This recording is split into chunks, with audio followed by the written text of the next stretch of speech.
Hi, my name is Lewis. We had one miscarriage, my wife and I, but now we're 7 months pregnant. And here is my vlog, cue intro that I don't have. So here we go. I want to get right into it. I want to talk about the IVF process. I want to talk about miscarriages in general. And then I want to talk about the life lessons and the experience that my wife and I have learned in the last, I'm gonna say, year and a half. So here's a quick backstory. So we got married in 2015, then we took a couple years off. We weren't gonna try to have kids until later on. So we took 2 years of, I focused on my business and she focused on her job, and I mean, we got a dog and we did lots of gardening. I don't know, whatever way life took us in those 2 years, it was, it was fantastic. We set a great foundation for ourselves. And then we decided, you know what, it's time to have kids. We both want kids. We want to try to have at least 2 kids. Anyway, long story short, we started trying, and I remember when I was younger, adults would come up to me and say, oh, we've been trying and nothing's been happening. My original response would be, well, hell, enjoy the process. I mean, what do you mean you're having sex? It's what do you mean? What do you mean you're trying? What does trying mean? Well, now I know what trying means. Trying means you look at your calendar, or your wife looks at her calendar, and she says to you, on this day, I'm ovulating. And on this day, you are staying home from work because, I need you. I need your seed because today is the prime day for us to conceive a child. And funny, your life begins to revolve around this ovulation schedule and trying. So what does the word trying mean? Yeah, you have to be diligent and you have to understand the way the process works, and you got to stay on it. Anyway, we tried for a year and no budge. So we went to the doctor, and the doctor said, to me, you got to get checked out. And then to her, well, you got to get checked out. So that's exactly what we did. He gave us a recommendation to a fertility clinic. Now, fertility clinics are going to be absolutely booming businesses starting, 5 years ago, 10 years ago. I can talk for the Western civilization. People are having kids generally a lot later. My grandmother had a kid. My grandmother had my mom when she was 16 years old. My mom had me when she was 30 years old. And I'm currently 34 years old trying to have a kid. It's just going up. And it's harder to have a kid as you get older. So your biology changes. People are waiting longer to have kids, therefore fertility clinics are the next business investment for me. We went to the fertility clinic and they tested me, and they tested her, and they couldn't figure out quite what the problem was. They assume without doing the surgery, we don't want to do any invasive stuff. We'll just, go through the process first, and if needed, if it's rough, then okay, we'll figure it out. We'll do more tests. So the first test they did is they said, let's test your blood, so your hormone levels, your this, your that. They ended up giving her a drug that upped the potential of becoming pregnant. I think it raised the potential like 5% or 10% more. So then they made us try for a couple months. Upon not conceiving in those couple months, then we started the whole IVF process. Now, let me tell you the whole IVF process for those of you who are nervous with doing it.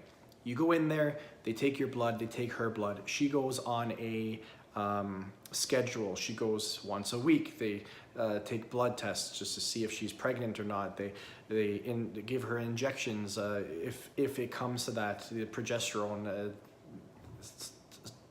suppositories, and all this fun stuff. Everything that the fertility clinic has done for us has absolutely worked.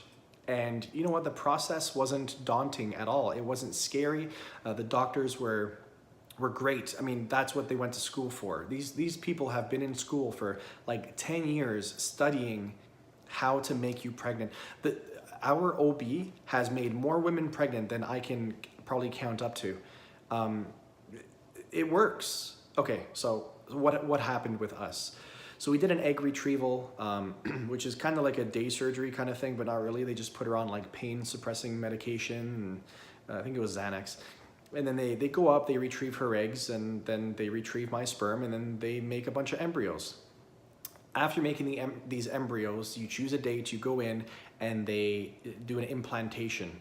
Implantation is quite interesting. Watch the screen, gentlemen, if you're there. It's pretty cool. You get to see a lot of stuff, but long story short, you wait for this embryo to grow, and you're crossing your fingers to pass the 3-month threshold.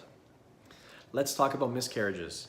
A lot of people, a lot more people than you think have miscarriages. It is not an abnormal thing. It's completely normal. Plus, the older that you are, just it happens. And you know what? Sometimes if a miscarriage happens, it's cool. If there is something wrong with the embryo, look, nothing is your fault, especially women. The hardest thing to convince a woman of after she has a miscarriage is that it's not her fault. It is absolutely not her fault, but how are you going to convince her that it's not? I mean, you can say, oh, what the hell?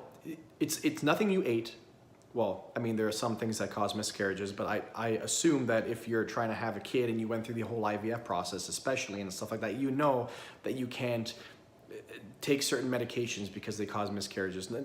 Anyway, let's skip that.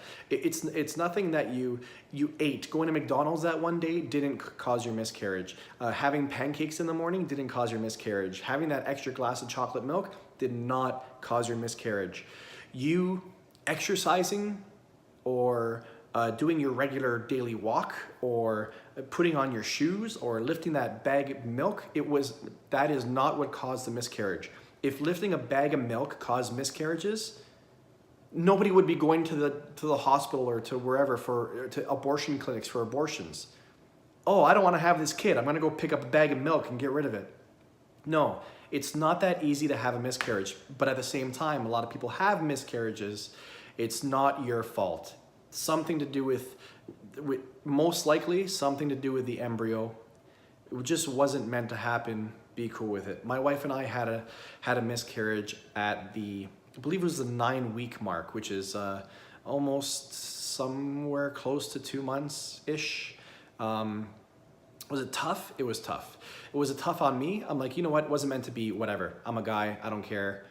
I care. I mean, it's too bad. There was a lot of wasted potential every time there's an abortion. There's a lot of wasted potential. That thing could have grown up to be a human being. I mean, Jesus. An embryo, like 6 to 8 cells or whatever the hell it is, grows up to be me. Anyway, it was rough on her. She had to take pills and medication to expel.